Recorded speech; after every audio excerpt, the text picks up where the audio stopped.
Hello everyone, once again welcome to untold concepts. I hope you are happy and healthy. आप लोगों की preparation बहुत ही अच्छे से चल रही होगी। तो जो हम साइंस स्टार्ट कर चुके थे क्लास 9, चाहे वो सैनिक स्कूल हो, आरएमसी हो, आरएमएस हो, जेएनवी हो, जो भी हो, जहाँ के आपको एंट्रेंस एग्जाम के थ्रू एडमिशन मिलता है।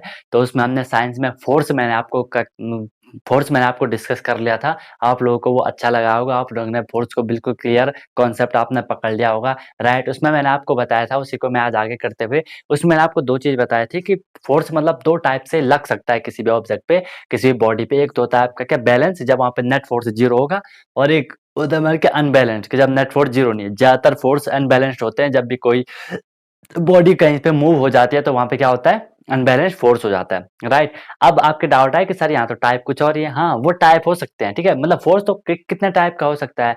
हमने बैलेंस और अनबैलेंस को एक मतलब हर फोर्स में बैलेंस और अनबैलेंस हो सकता है, ठीक है। चलो वो भी डिस्कस कर लेते ताकि आप लोग कंफ्यूजन ना हो। तो अगर मैं नॉर्मली जो फोर्स होता है, फोर्स को अगर मैं टाइप में, एक होता है आपका क्या, कॉन्टैक्ट फोर्स, आप इसे कह सकते हो।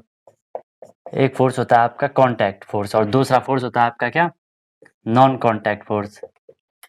नॉन कॉन्टैक्ट फोर्स, ठीक है, ऐसे आप लिख सकते हो। कॉन्टैक्ट मतलब सबको पता है, जब भी दो बॉडी आपस एक दूसरे के संपर्क में आती हैं, उनके बीच अगर फोर्स लग रहा है उसे आप क्या कहो, कॉन्टैक्ट फोर्स। ऑब्वियसली जब दो चीजें आपस में संपर्क में आएंगी तभी तो फोर्स लगेगा। अब मुझे इस बोर्ड को यहाँ से मुझे इसे धक्का मारना है, कहीं पे रखा है, तो जब मैं इस पे कॉन्टैक्ट करूंगा, इस पे जब मैं टच करूंगा तभी तो ये मूव हो पाएगा ना। जैसे फुटबॉल है, वॉलीबॉल है, फुटबॉल को आप किक मारते हो, ऐसा तो है नहीं कि आपने यहाँ से सिर्फ पाँव करा और बॉल उधर चले गई, ठीक है। आपको बॉल पे टच तो करना पड़ता है ना, तो उन्हीं को हम क्या कहते हैं, कॉन्टैक्ट फोर्स कहते हैं। जहाँ पे हमें टच करना पड़ता है उसे आप क्या कहते हो, कॉन्टैक्ट फोर्स कहते हो। ज्यादातर फोर्स कॉन्टैक्ट ही होते हैं जो हम नॉर्मली यूज करते हैं, ठीक है। हम पे मेन फोर्स कौन सा होता है, मस्कुलर फोर्स।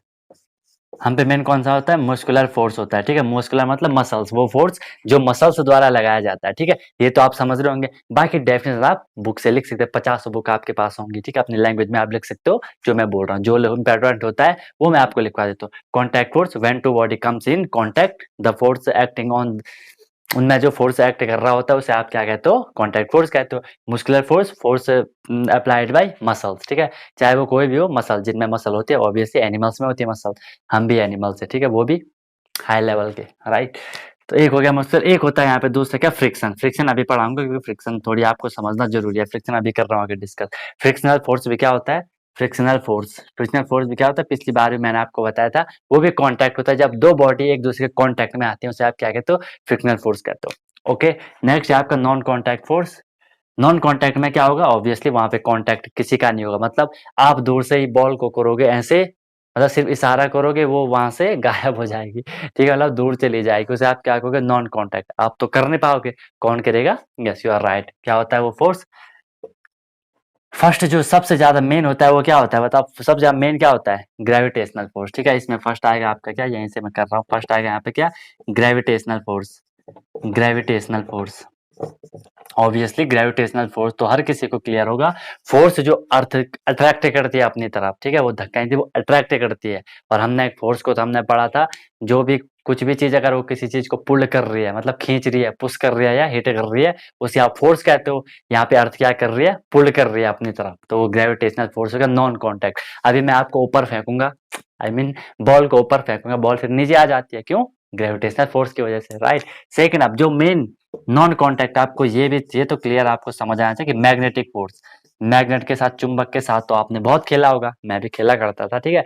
मान लो ये मेरे पे दो चुंबक हैं, इनकी बात करेंगे। दो पोल चुंबक पे होते हैं, ठीक है, मैग पे दो पोल होते हैं, नॉर्थ एंड साउथ। जब सिमिलर पोल आपस में आते हैं वो रिपेल होता है, या डिसिमिलर पोल आपस में आते हैं वो अट्रैक्ट होता है। मान लो दो पोल, एक होता है नॉर्थ, एक होता है साउथ, ठीक है। तो जब आप इन दोनों को एक दूसरे के क्लोज लाओगे तो ये अट्रैक्ट हो जाएंगे। लेकिन मेरे पे एक है साउथ, एक यहाँ भी साउथ है, तो ये एक दूसरे को दूर फेंकेंगे, एक दूसरे को ये धक्का लगाएंगे। आपने फील भी करा होगा कि भी अगर एक चुंबक को आप दूसरे चुंबक के साइड ले जाओ, उसे उलट फिलट करोगे, तो जब आप उसको उसके साइड मूव करोगे तो वो पीछे पीछे जाता है। क्यों, क्योंकि वहां पे रिपल्सन वहां पे होता है, ठीक है, जो कि मैग्नेटिक फोर्स होता है, राइट। तो वो भी नॉन कॉन्टैक्ट है, बिना कॉन्टैक्ट किए, ठीक है। और और इसमें आपका क्या आएगा, और इसमें आपका जैसे क्या आ सकता है, एक आएगा इलेक्ट्रोस्टैटिक, बुक में भी आपको मिल जाएगा, डोंट वरी, ठीक है। इलेक्ट्रोस्टैटिक फोर्स, इलेक्ट्रोस्टैटिक फोर्स क्या होता है, यहाँ पे नाम है आपका इलेक्ट्रो, मतलब इलेक्ट्रॉन, कि कहीं ना कहीं बात हो रही होगी। इलेक्ट्रॉन क्या होता है? इलेक्ट्रॉन एक पार्टिकल होता है जिसपे नेगेटिव चार्ज होता है, ठीक है। देखो कोई भी मैटर होती है, कोई भी चीज होती है, चाहे मार्कर हो, कुछ भी हो, कुछ भी चीज होती है, वो मेनली किससे बनी होती है? किससे बनी होती है? मैटर तो पढ़ा होगा। मैटर हम क्या कहते हैं? Anything which has mass and occupy space. कुछ भी जिसमें मास होता है और वो स्थान को घेरती है, स्पेस को ऑक्यूपाई करती है, उसे आप क्या कह देते हो? मैटर कह देते हो। अब मैटर के हमें पता है मैटर छोटे छोटे पार्टिकल, छोटे छोटे एटम से बना होता है। एटम में मिलकर के मॉलिक्यूल बनाते हैं। अब जो एटम होता है, उस एटम के अंदर 3 सब एटॉमिक पार्टिकल होते हैं, छोटे छोटे पार्टिकल होते हैं, जिसे आप इलेक्ट्रॉन, प्रोटॉन और न्यूट्रॉन कहते हो। इलेक्ट्रॉन पे नेगेटिव चार्ज होता है, प्रोटॉन पे पॉजिटिव, न्यूट्रॉन पे न्यूट्रल होता है, उस पे कोई चार्ज नहीं होता है, राइट। तो अब देखो जो इलेक्ट्रॉन होता है, इलेक्ट्रॉन पे नेगेटिव चार्ज होता है, ठीक है। अब हम इलेक्ट्रोस्टैटिक फोर्स कब होगा? कोई भी पार्टिकल है, कोई भी चीज है, अगर उस पे कुछ चार्ज है, अगर उस पे कुछ चार्ज है तो उनके बीच फोर्स लग जाता है। अब ये चार्ज कैसे होता है? देखो मान लो कोई भी इलेक्ट्रॉन है, हर किसी चीज में इलेक्ट्रॉन होता है, ठीक है, कोई भी इलेक्ट्रॉन है, जब वो चीज मान लो कोई मेटल आपने सुनी होगी जिसे धातु कहते हो, मेटल, इसे हम मेटल नॉन मेटल अच्छे से पढ़ेंगे, ठीक है। जब भी कोई मेटल इलेक्ट्रॉन को रिलीज करती है तो उस पर पॉजिटिव चार्ज आता है। ये आगे पढ़ेंगे, डोंट वरी, अभी ऐसे इंट्रोडक्शन दे रहा हूँ। जब भी कोई मेटल या कोई चीज इलेक्ट्रॉन को रिलीज करती है, इलेक्ट्रॉन छोड़ती है, उस पे पॉजिटिव चार्ज आता है। जब वो इलेक्ट्रॉन को गेन करती है, उसके पास इलेक्ट्रॉन आते हैं, उस पे नेगेटिव चार्ज आता है, ठीक है। और ऐसे इनमें क्या हो जाता है? जिनमें एक बॉन्डिंग टाइप की हो जाती है, वो अट्रैक्ट एक दूसरे को करने लग जाते हैं, जो कि इलेक्ट्रोस्टैटिक फोर्स होता है। अगर मैं आपको नॉर्मल एग्जांपल बताऊं, जैसे NaCl आपने सुना होगा, Na पे पॉजिटिव, Cl पे नेगेटिव चार्ज होता है, ये एक दूसरे के साथ बॉन्डिंग करे हुए रहते हैं, राइट। ये आपने नॉर्मली पढ़ा भी होगा।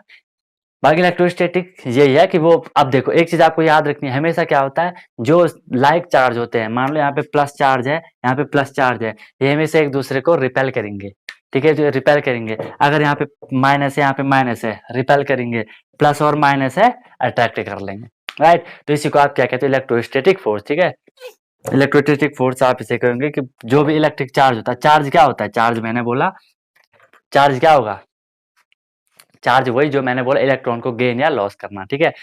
देखो चार्ज होता क्या है, जब भी कोई बॉडी ना इलेक्ट्रॉन को गेन या लॉस करती है, उस पे कुछ चीज डेवलप हो जाती है, उसे हम चार्ज कहते हैं। चार्ज इज समथिंग, कुछ भी कुछ होता है चार्ज, जो जब कोई भी बॉडी, कोई भी सब्सटेंस इलेक्ट्रॉन को लूज या गेन करता है, तो उस पे चार्ज डेवलप हो जाता है। चार्ज दो टाइप का, पॉजिटिव, नेगेटिव। इलेक्ट्रॉन को अगर छोड़ेगा पॉजिटिव आएगा, इलेक्ट्रॉन को अगर लेगा नेगेटिव आएगा, राइट। और यही इलेक्ट्रोस्टैटिक फोर्स कहलाएगा। ओके, और कुछ है इसमें? मैग्नेटिक इलेक्ट्रोस्टैटिक फोर्स, बस मेन चीज आपका इसमें यही है, इलेक्ट्रोस्टैटिक फोर्स एंड,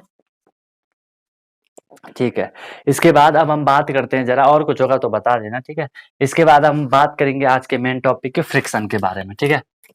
फ्रिक्शन को समझना जरा जरूरी है। वैसे मैंने आपको लास्ट क्लास में भी इंट्रो दिया था, लास्ट क्लास में मैंने आपको इंट्रो दिया था, राइट। चलो देखो फ्रिक्शन होता क्या है।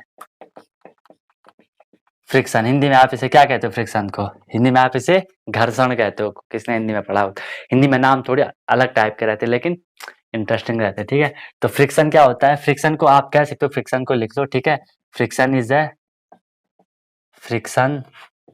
ए type of force. Friction type of force, एक टाइप का फोर्स होता है, type of force which resist the movement of body, ठीक है। रोकेगा नहीं, लेकिन रोकने का प्रयास करता है। तो आप लिख सकते हो, friction is type of force which tend to resist the movement of body. रोकेगा नहीं, लेकिन रोकने का वो प्रयास करता है, ट्राई करता है। ध्यान से देखो, फ्रिक्शन मैंने बोला एक टाइप का फोर्स है जो क्या करता है, विच रेसिस्ट मतलब रोकना, रोकता है द मूवमेंट ऑफ बॉडी, किसी बॉडी के मूवमेंट को रोकने का ट्राई करता है। समझ आए बात? फ्रिक्शन एक टाइप का फोर्स होता है जो किसी भी बॉडी की मूवमेंट को, जब वो मूव करना चाह रहा है, उसको रोकने का ट्राई करता है, रोकने का प्रयास करता है। ओके, अब आपको ये याद रखना कि ये कॉन्टैक्ट फोर्स है। कभी कभी ये क्वेश्चन आता है कि विच टाइप ऑफ फोर्स है फ्रिक्शन, तो फ्रिक्शन एक कॉन्टैक्ट फोर्स है। क्यों? एक चीज याद रखना, फ्रिक्शन हमेशा तभी लगेगा जब दो बॉडी, दो चीजें एक दूसरे के कांटेक्ट में आती हैं, ठीक है। आपको नर्सरी बुक में लिखा होगा कि जब भी मान लो दो स्लाइड है मेरे पे, ये मेरे हाथ हैं, इनको आप दो स्लाइड मान लो, ये मेरे हाथ है, इनको आप दो स्लाइड मान लो। जब भी मैं, ये ऐसे हैं स्लाइड, एक अभी ये ऐसे हैं, यहाँ पे कोई फ्रिक्शन नहीं है, मैंने इनको मिला दिया तो यहाँ पे इनके बीच में फ्रिक्शन जनरेट हो गया, ठीक है, क्योंकि फ्रिक्शन हमेशा जब दो बॉडी आपस में कांटेक्ट में आएंगी उनके बीच में फ्रिक्शन जनरेट हो जाता है, राइट। अभी आगे बताता हूँ।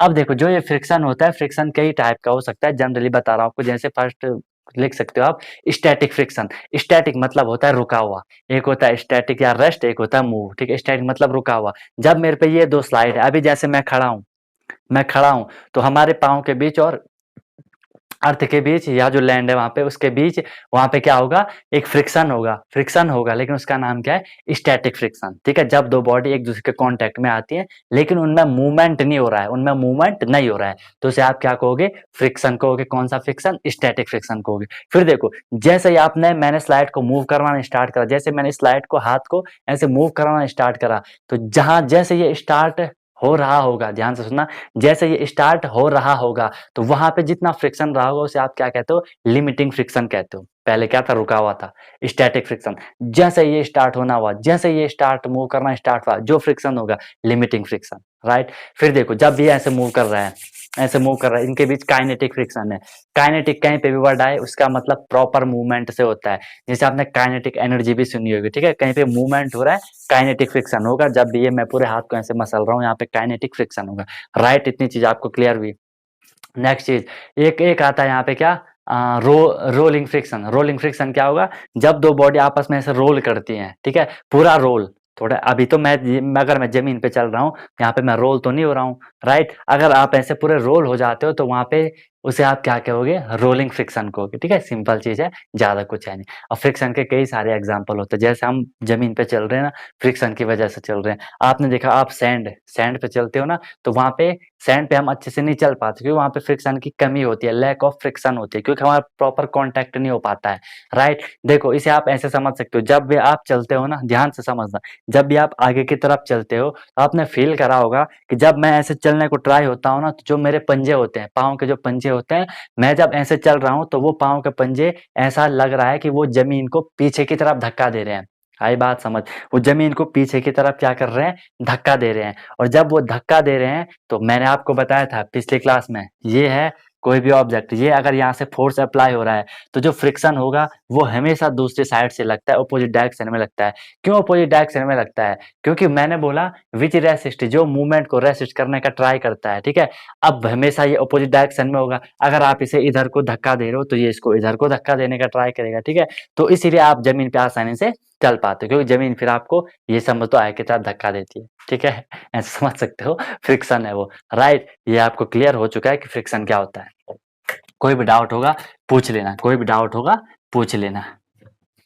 देखो मैं आपको ज्यादा डीप नहीं पढ़ा रहा हूँ, ठीक है, मैं इससे ज्यादा और डीप भी जा सकता हूँ, ठीक है, मैं इसमें कई ज्यादा डीप जा सकता हूँ, लेकिन मैं अभी ज्यादा डीप नहीं जा रहा, क्योंकि फिर आप बोलोगे सर आप बहुत ज्यादा पढ़ा रहे हो, आई मीन बहुत हाई लेवल का पढ़ा रहे हो। मैं उतना नहीं पढ़ाना चाह रहा आप लोगों को, नहीं तो आप लोग परेशान हो जाओगे, ठीक है। ये चीज आप आगे खुद ही समझ जाओगे। फिर भी किसी को अगर पढ़ना होगा, नहीं सर आप इससे आगे का लेवल भी बता दो, तो मैं वो भी आपको बता दूंगा, डोंट वरी, ठीक है। क्योंकि एक क्लास में क्या हुआ, जब मैं एक क्लास ले रहा था ना, तो उसमें क्या हुआ कि मतलब मैं एक बार बच्चों को पढ़ाते गया, ठीक है।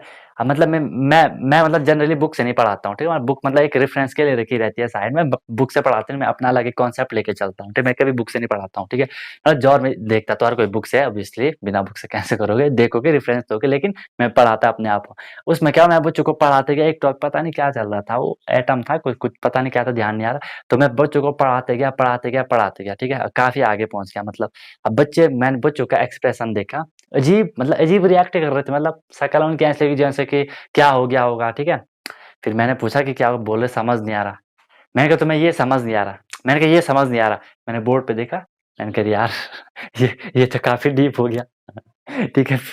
फिर तब बच्चे खुश हो गए, हाँ सर इतना डीप मतलब जितना चलो ठीक है, समझ में आ रहा होगा ना मैं क्या कहना चाह रहा हूँ, ठीक है। तो उतना ही पढ़ेंगे, ठीक है। तो फ्रैक्शन हो गया यहाँ पे। अब आप पे कुछ नॉर्मली छोटी मोटी डेफिनेशन आती है, ठीक है, जो कि आपको नॉर्मली बुक में भी मिल जाएंगे, ठीक है। क्योंकि जो ये है ये फोर्स से रिलेटेड ही होता है। देखो एक चीज आपको मैं बता दूं, डेंसिटी। डेंसिटी वर्ड सबने सुना होगा, डेंसिटी वर्ड इन्होंने यहाँ पे क्यों बताया, क्योंकि यहाँ पे अभी हम बॉयंट फोर्स वगैरह पढ़ेंगे, ठीक है। देखो डेंसिटी होती क्या है, सिंपल सी बात है, मास और रेशियो को, ठीक है, the ratio of mass and volume. The ratio of mass and volume is called density कहते हैं, ठीक है। मैं लिख सकता हूँ D is equal to mass को आप एम से डिनोट करते हो, वॉल्यूम को आप वी से डिनोट करते हो या कैपिटल वी से करते हो जनरली, ठीक है। D is equal to M upon V, ये फॉर्मूले आपको याद रहने चाहिए, फॉर्मूले आपको याद रहने चाहिए। अब जो इंपॉर्टेंट कभी कभार क्वेश्चन ऐसे थे कि सर डेंसिटी की यूनिट बताओ, ये क्वेश्चन आता है कभी कभार, तो मैं आपको यूनिट निकालना सिखाता हूँ। देखो आपको या तो फॉर्मूला पता होना चाहिए, आपको फॉर्मूला पता है, जब हमने डेंसिटी को बोला कि रेशियो होता है मास और वॉल्यूम का, आपने लिखा D is equal to M upon V, right, D is equal to M upon V. आपको पता है सर कि जो ये एम है, एम क्या है यहाँ पे, मास, और मास की यूनिट क्या होती है, यूनिट तो सब जैसे डिस्टेंस की किलोमीटर मीटर ये होती है, आपको पता है मास की क्या होती है, किलोग्राम, ग्राम होती है, जनरली हम किलोग्राम लेते हैं। तो आप यहाँ पे लिख दो मास की होती है किलोग्राम, अपॉन, अपॉन में क्या है वॉल्यूम, वॉल्यूम की क्या होती है सबको पता है, क्या होती है वॉल्यूम की, मीटर क्यूब होती है, ठीक है। मीटर क्यूब या सेंटीमीटर क्यूब जो भी मानो, ठीक है।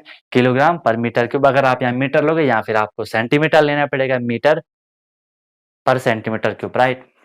ये हो गया आपको। तो ये अब इसको आप कैसे लिखते हो, इसको आप ऐसे लिखते हो, जनरली आपको लिखा जाता है किलोग्राम, इस डिवाइड को आप ऐसे पर लिखते हो और मीटर क्यूब को ऐसे करते हो, फिर आप इसे रीड करते हो किलोग्राम पर मीटर क्यूब। ये चीज भी आपको समझ में आ चुकी होगी, राइट। या अब मैं आपको एक चीज और बताता हूँ, आपको डाउट हो सकता है, कहीं कहीं पे इसको ऐसे लिखा जाता है किलोग्राम डॉट का मतलब इनटू, ठीक है, किलोग्राम इनटू मीटर -3। कंफ्यूज मत होना, ये हर जगह लिखा हुआ रहता है, इसलिए बता रहा हूँ। Kilogram dot metre minus cube, इसका मतलब ये देखो, मैंने आपको बताया था ये अपॉन में है, इसे मैथ में आपने पढ़ा होगा, इसे अगर मैं ऊपर ले जाऊंगा, अपॉन में इसे अगर मैं ऊपर ले जाऊंगा, ऑब्वियसली ये वाला माइनस हो जाएगा, एक्सपोनेंट, समझ आ रहा है ना, ये वाला माइनस हो जाएगा, तो मैंने इसलिए इसको माइनस कर दिया। अब ये आपका बन गया किलोग्राम पर मीटर क्यूब या किलोग्राम इंटू मीटर -3, ठीक है। इसको आप कभी कभी आपको ऑप्शन में ये तीनों दिए गए होंगे, आपको टिक करना है, या ऑल ऑफ दिस भी दिया रहता है,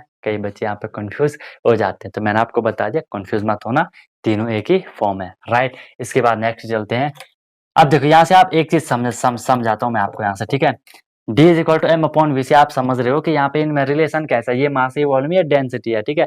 यहाँ से आपको दिख रहा होगा, अगर मेरे पे कोई भी एक चीज है, कोई भी एक चीज है, मैंने एक मतलब फिक्स टाइप का कुछ भी मान लो, ठीक है, मतलब उसका जो मास होगा, मास मतलब सेम है, ठीक है, मास मतलब उसका सेम है। मान लो आपके पास एक बोतल पानी है, बिसलेरी है, ठीक है, एक बोतल पानी, उसमें आपने 2 चम्मच चीनी डाल दी, ध्यान से देखना, उसमें आपने 2 चम्मच चीनी डाल दी, तो वहां पे मास क्या हो गया आपका, चीनी हो गया, ठीक है, मास क्या होगा, चीनी हो गया, उसका वेट कितना है, वॉल्यूम मतलब, वॉल्यूम हमेशा हम लिक्विड का लेते हैं, ठीक है, तो वॉल्यूम वहां पे जितना बिस्लेरी है उतना होगा। अब वहां पे मास फिक्स है, ध्यान रखना, मास है वहां पे 2 चम्मच, सिर्फ समझाने के लिए बोल रहा हूँ, मास है वहां पे 2 चम्मच, वॉल्यूम है कितना, 1 पानी, मतलब 1 बोतल पानी है, ठीक है, उसकी डेंसिटी होगी कुछ कुछ डेंसिटी होगी। अब मैंने 2 चम्मच चीनी को 1 बाल्टी पानी में डाल दी, ध्यान से देखना, मैंने 2 चम्मच चीनी को 1 बाल्टी, पहले 1 बोतल थी, अब मैंने 1 बाल्टी पानी ले ली, तो उसकी डेंसिटी कम होगी ज्यादा होगी, मीटर, जो ये मीटर है, आई मीन जो ये मास है, ये मतलब 2 चम्मच है ये मान लो, और जो वॉल्यूम है पहले 1 बोतल थी, अब 1 बाल्टी हो गई, तो क्या होगा, उसकी डेंसिटी क्या हो जाएगी, घट जाएगी। याद रखना, डेंस मतलब होता है वो कितना, मतलब उसमें जो एटम है, जो मॉलिक्यूल पार्टिकल है, वो कितने कंजस्टेड है, मतलब वो कितना डेंस है, समझ रहे हो डेंस ना। मान लो एक चीज, एक बॉक्स ये है मेरे पे, एक बॉक्स ये है मेरे पे, इसके पार्टिकल ऐसे हैं और इसके पार्टिकल ऐसे हैं, तो इनमें ज्यादा डेंस कौन होता है, यार डेंस कौन होता है, ऑब्वियसली ये होता है, ठीक है। मान लो आपके पास, ठीक है, समझ आई ना बात, एक आपके पास ये आयरन का रॉड है और एक आपके पास प्लास्टिक है, ज्यादा डेंस कौन होगा, आयरन होगा, बिल्कुल कंजस्टेड, राइट, सॉलिड ही ज्यादा डेंस होता है। इसके बाद देखो मेरी बात, तो मैंने क्या बोला, अगर यहाँ से वॉल्यूम बढ़ेगा, अगर आपके पास मास कांस्टेंट है, फिक्स मास है, आपने वॉल्यूम बढ़ा दिया, उसकी डेंसिटी घट जाएगी, आपने वॉल्यूम कम कर दिया, उसकी डेंसिटी बढ़ जाएगी, क्योंकि देखो जो ये अपॉन इन में जो डी और वी में जो रिलेशन है वो रेसिप्रोकल है, मतलब उल्टा है, अगर ये बढ़ेगा तो ये घटेगा, ये घटेगा तो ये बढ़ेगा, अगर ये कांस्टेंट रहेगा तो, राइट। अगर मैं आपसे बोलूँ ये है यहाँ पे 6 और ये है यहाँ पे 2, तो यहाँ इज इक्वल टू कितना आ रहा, 3 आ रहा, 2 3 जा 6, राइट। लेकिन मैंने ये 6 ही रखा, ये मैंने 6 ही रखा, और यहाँ मैंने ये बढ़ा दिया, अब यहाँ क्या आ रहा, 2 आ रहा, 3 2 जा 6, पहले यहाँ 3 आ रहा था, अब यहाँ 2 आ रहा, ऊपर सेम है, यहाँ हमने कम, यहाँ कम था तो यहाँ ज्यादा था, यहाँ ज्यादा हुआ तो यहाँ कम हुआ, समझ पा रहे हो बात को। तो ये हो गया आपका डेंसिटी, राइट। इसके बाद नेक्स्ट है आपका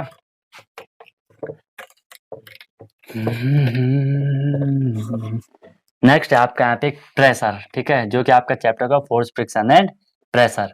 प्रेशर क्या होता है, देखो प्रेशर भी एक टाइप का फोर्स ही होता है, चलो एक बार लिख लो, ठीक है। इस पे एक चीज आपको याद रखनी है, द फोर्स एक्टिंग, यहाँ पे एक टर्म आपको याद रखना होता है परपेंडिकुलर, परपेंडिकुलरली, ठीक है, the force acting perpendicularly on a body is called pressure, is called pressure, ये आपको याद रखना, the force acting perpendicularly on a body is called pressure. ध्यान से रखना, मैंने बोला कि फोर्स है, फोर्स एक्टिंग, एक्ट कर रहा है, फोर्स कहाँ पे लग रहा है, किसी भी ऑब्जेक्ट, किसी भी बॉडी पे लग रहा है, किसी भी ऑब्जेक्ट पे लग रहा है, कैसा लग रहा है, परपेंडिकुलर। परपेंडिकुलर का मतलब है सीधा, मतलब वहां पे 90 डिग्री का एंगल बनना चाहिए। ध्यान समझ इस चीज को, आपने बुक में भी लिखा होगा, इसे ऐसे डिनोट करा रहता है, इसको ऐसे डिनोट करा रहता है, आई थिंक ऐसे ऐसे डिनोट करा जाता है ऐसा, ठीक है। परपेंडिकुलर मतलब होता है सीधे, मतलब 90 डिग्री का एंगल वहां पे बनना चाहिए। ये मेरा हाथ है, इसका परपेंडिकुलर क्या होगा, बिल्कुल सीधा ऐसा होगा, ठीक है, ये इसका परपेंडिकुलर कहेंगे। ये बोर्ड है, इसका परपेंडिकुलर क्या होगा, ऐसा होगा, तभी तो यहाँ पे 90 डिग्री का एंगल बनेगा। समझ पा रहे हो, अगर मेरा हाथ ऐसा है, इसका परपेंडिकुलर ऐसा सीधा होना चाहिए, ऐसा, ठीक है। अगर मेरा हाथ ऐसा है, इसका परपेंडिकुलर थोड़ी ऐसा हो जाएगा। अगर हाथ ऐसा है, परपेंडिकुलर ऐसा है, अगर हाथ ऐसा है, परपेंडिकुलर ऐसा है, यहाँ पे ऐसा है तो परपेंडिकुलर ऐसा है। समझ पा रहे हो, बिल्कुल सीधा वहां पे 90 डिग्री का एंगल बनता है, उसे आप क्या कहते हो, परपेंडिकुलर कहते हो, राइट। जैसे ये दीवार पे मैं कील ठोक रहा हूँ, अभी एग्जांपल आएगा, परपेंडिकुलर, ठीक है। The force acting perpendicular on a body is called pressure. अब प्रेशर को हम डिनोट करते हैं, P is equal to F upon A होता है, P is equal to F upon A होता है। P है यहाँ पे प्रेशर, F है यहाँ पे फोर्स, और ए है यहाँ पे एरिया। अरे यार मैं एक चीज लिखना भूल गया, ठीक है। तब फोर्स एक्टिंग परपेंडिकुलर ऑन ए, एक चीज मैं लिखना भूल गया, मिस हो जाती है कभी कभार चीजें। Force acting perpendicular on on a unit area, या से on a unit area of a body, या ऑब्जेक्ट, कुछ भी बोलो, दीवार वीवार, ठीक है। Force acting perpendicular on a body on a unit area of A body is called pressure. Unit मतलब एक, एक यूनिट पे वो कितना लग रहा है, यूनिट मतलब सिर्फ एक यूनिट पे वो कितना लग रहा है। तो P is equal to upon है force upon area, right, force upon area. Force आपको पता है क्या होता है, फोर्स क्या होता है, अभी तो हमने पढ़ा है। एरिया क्या होता है कि वो कितना स्पेस वहां कवर हो रहा है, ठीक है, एरिया तो पता है ना, ठीक है। अब इसकी यूनिट हमें निकालनी है, प्रेशर की यूनिट मुझे निकालनी है। प्रेशर की यूनिट देखो, फॉर्मूला से निकालो, फोर्स की यूनिट आपको पता है क्या होती है, क्या होती है फोर्स की यूनिट, न्यूटन होती है, और एरिया की क्या होती है, मीटर स्क्वायर। तो ये हो जाएगा न्यूटन पर मीटर स्क्वायर, न्यूटन पर मीटर स्क्वायर, क्योंकि एरिया अपॉन में है। या आप इसे ऐसे भी लिख सकते हो, इसे आप ऐसे न्यूटन इंटू मीटर -2 भी लिख सकते हो, नो प्रॉब्लम। या प्रेशर का एक पर्टिकुलर यूनिट होती है जिसे नाम दिया जाता है पास्कल। क्वेश्चन आता है कि पास्कल किसकी यूनिट है, पास्कल यूनिट है प्रेशर की, ठीक है। मैं ज्यादा डीप नहीं जाऊंगा, पास्कल कहाँ से आया, क्यों आया, ठीक है। इसी को आप पास्कल कहते हो, या तो ऐसे समझ दो, ठीक है, या तो ये कर लो, या तो ये कर लो, आपका क्या बन जाएगा, प्रेशर बन जाएगा, राइट। अब एक चीज याद रखो, ये हो गया आपका न्यूटन पर मीटर स्क्वायर, ओके,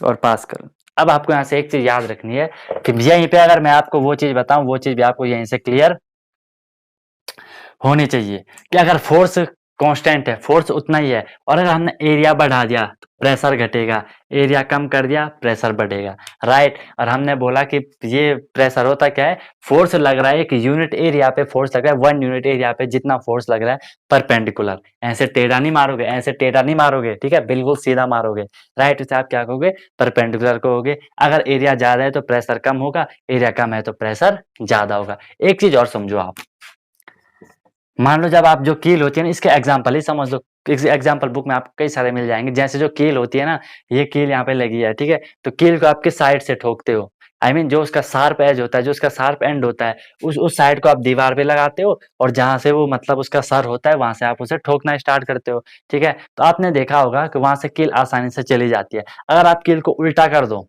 आसानी से नहीं जाएगी। क्यों नहीं जाएगी, क्योंकि वहां पे देखो, अगर मैं ये कील बनाऊं, चलो मार्कर को मैं कील, ये कील है, कील तो ऐसी होती है, आपको पता है, ये शार्प वाला एंड, ऐसे हम इसे ठोकेंगे। अभी यहाँ पे इसका एरिया कितना है, इसका एरिया कम है इसके अकॉर्डिंग, इसके कंपैरिजन में, समझ पा रहे हो? ये एक कील है, कील तो देखी होगी।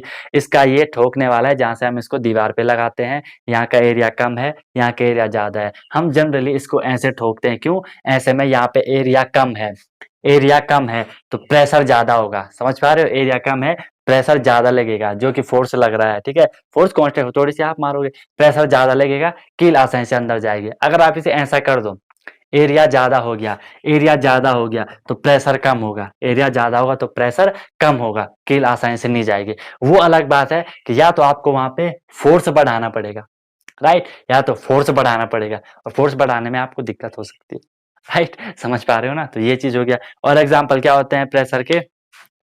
जैसे आपने जो मकान बना होता है ना, जो बिल्डिंग बनती है, जो आपके घर में भी, घर भी जो बना होगा, उसके जो फाउंडेशन जब वो बनता है, तो फाउंडेशन को आपने देखा हो बहुत ब्रॉड, बहुत चौड़ा बनाया जाता है। क्यों?